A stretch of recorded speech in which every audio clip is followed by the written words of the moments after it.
Many small businesses struggle not because they have a bad idea, product, service, or bad market. Many small businesses struggle because the entrepreneur fails to execute at a high level. So if you've ever felt overwhelmed, distracted, or stuck in a cycle of working hard and not seeing results, you're not alone. I've been there. A lot of new entrepreneurs have been there. But what if I told you there's a way to structure your days so that winning becomes more likely?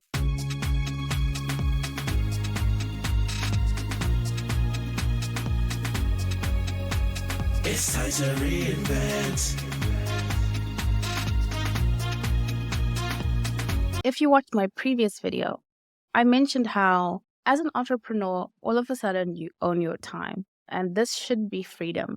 But a lot of times what it does is it creates a lot of unproductivity, frustration, just because we're failing to structure our days with the things that matter. So today, I'm breaking down 3 game-changing rules for high-performance entrepreneurship that will transform how you show up in your small business and in your life. So stick around because I'll also share one powerful question that will help you identify your small business's biggest domino. That one thing, the thing that if you improved will make everything so much easier and will help you to optimize for more results. So let's go. Rule number 1 is choose your race.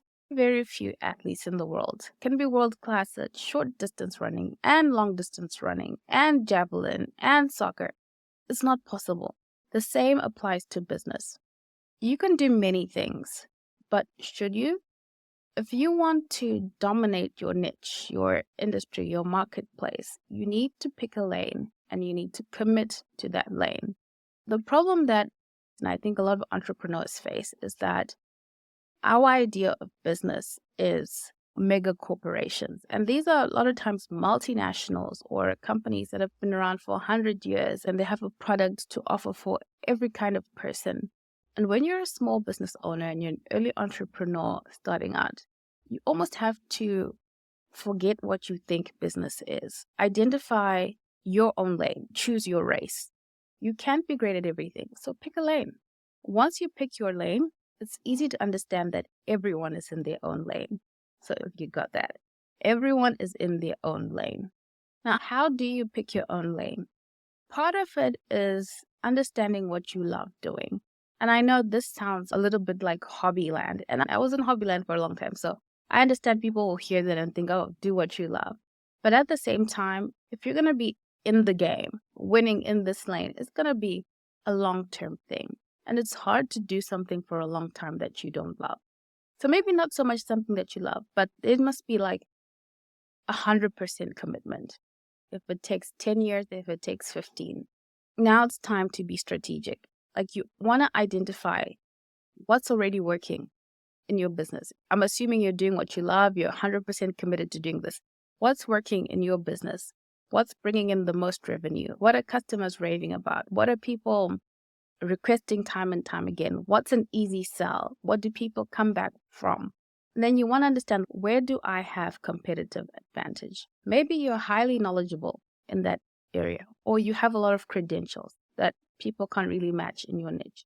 Or maybe your service has got the most reviews. You've been really aggressive at collecting reviews from your customers, and you have a lot of reviews that you can showcase that other businesses cannot. You've got to look at everything that could be your competitive advantage. You have a brand that's well known locally. Look at every possible competitive advantage that you can have. Part of picking your lane is now knowing that you have to say no to a lot of things. And the easiest way to know what to say no to is if you ask yourself, does this align with my vision? Does this move me closer to my bigger mission? Does this have the potential for long-term growth? The more things you say no to, the more you say yes to the commitment that you've made. So, rule number 1, winning every day starts with clarity. When you know your lane, the decision-making becomes faster and becomes more strategic. Rule number 2 is strengthen your core. I'm going with the sport analogy. Kelly Roach talks about being a business athlete. Your core is what allows you to perform. Imagine thinking you're the fastest sprinter, but you've never actually timed yourself.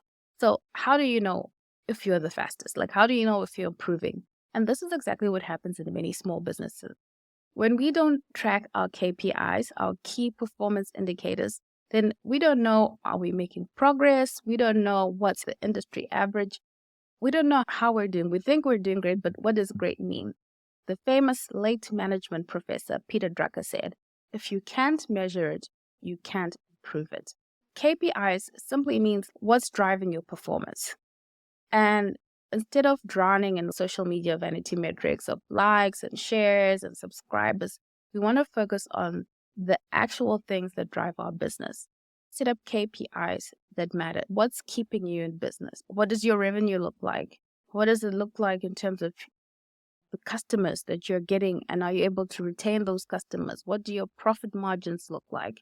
Once you have the KPIs that are driving your business, that are allowing you to stay in business, allowing you to run this race that you've chosen, divide your KPIs into leading and lagging indicators. What this simply means is your lagging indicators are the result, leading indicators are the daily actions that you're going to take. So for example, if your lagging indicator is lead generation, you want to improve your lead generation, then the leading indicator, like the daily action that you're going to make every day, you're going to make more calls.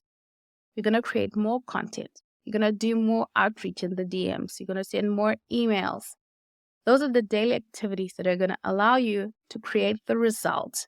It's important to have the target as a guide and then know what it is that you need to do every single day to make that target possible. I found that a lot of times where I would fall down, where a lot of people fall down, is that we set a goal, we set a target, and then we don't schedule the how we're going to make it happen.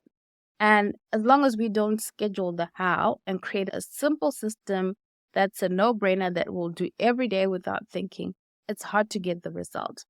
It's easy to say, I want to lose 20 pounds. That's the goal. But as long as you don't set the how and the system that's going to allow you to accomplish the target, then it just becomes this like lofty, oh, I thought I was going to lose 20 pounds by now. But if you say, I'm going to lose 20 pounds, taking a walk every day, getting my 15,000 steps in the morning, every day between 7 and 7:30, it's going to be easy because that's the time where I walk my kids to school. And then after I've walked my kids to school, I'll continue walking until I hit my 15,000 steps. And then I'll go home and start my day. It becomes a system. It's automatic. If you keep doing that every single day and you follow that system that you've put in place, that you will get to the results that you're after. So a lot of times it's creating those simple systems where you look at how you operate and then creating a schedule, how you naturally work in the day. Because sometimes if you say you're going to do something in a way that you've never done it, you're creating more resistance for you to actually do that thing. Whereas if you fit it into exactly how you typically operate, it becomes easier. If you're a morning person and that's the time when you're full of energy and you find you're super chatty, maybe that's the time to start conversations with people that will result in lead generation. Work with your natural flow so that you can reach your targets in a way that you automate your behavior. You automate the system that will help you to reach your results. And in the beginning, this can feel really hard. But once you get this going, as human beings, we love routine, we love structure, and we thrive on it. It takes on a life of its own. And then you create a way in which your daily actions are helping you to drive your goal. Rule number 2, remember, is strengthen your core. Focusing on the exact daily actions that are going to help you to eventually automate getting the results that you're after. Rule number 3 is where it gets exciting. This is performance optimization. If you want to create a true competitive advantage, you need to optimize your performance. Let's backtrack. Rule number 1, you know your race. You know what you're trying to do. Anything that doesn't align with the race that you're running is a no. You know your race. You also know what's going to give you the strength to run your race. You've identified your KPIs. You know the daily actions that you need to take to help you to reach results. Now, performance optimization, you're going to look at of all the KPIs, the things that help you to perform, the things you've identified as helping you track your performance. You're going to choose one. The question from Gary Keller's The One Thing that changed how I looked at small business. And you can apply this to your performance optimization. What's the one performance indicator that I can focus on that by improving it makes everything else easier or unnecessary? So you're looking for that one KPI, the one performance indicator that you're going to focus on so you can improve it. And if you improve it, you believe that this is going to make everything else easier or unnecessary. For example, you have your lead generation. You know that if you focus on generating more leads, you're going to get more clients. If you're going to get more clients, you're going to create more profit. If you're going to create more profit, your business will be viable and creating enough money for you to be able to expand your capacity. So that one KPI of lead generation creates a ripple effect into everything else that you're doing. I'm going to make this really practical. This is the part where you want to create a significant leap in performance. You want to say, okay, in terms of lead generation, I want to improve by 10%. I want to improve by 30%. Remember, you've been tracking these metrics. And now that you've decided that, this is the part where you study. There are people who have cracked the code on lead generation, and they've probably written a book about it. If you asked a highly successful business owner who's way ahead of you in your space, and you said, hey, what's the book that you would suggest for me to read when it comes to lead generation? You're only focusing on lead generation.